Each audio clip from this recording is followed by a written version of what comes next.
Alright everyone, it looks like there's a Capital Corridor train coming soon. Except...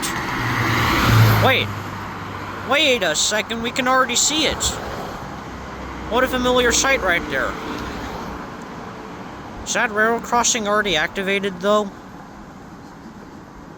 Oh wait, it is activated because I guess we can see the gates going down back there. Except, it's actually hard to see it from here though.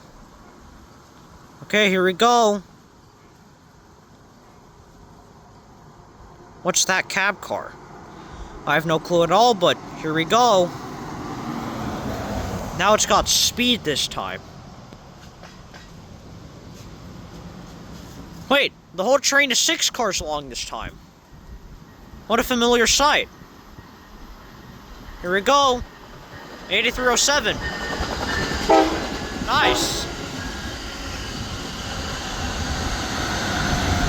And then there's 2107. They both have 7s at the back. Well, it looks like that's pretty much it throughout this entire video. I hope you guys all enjoyed, and I'll see you guys next time.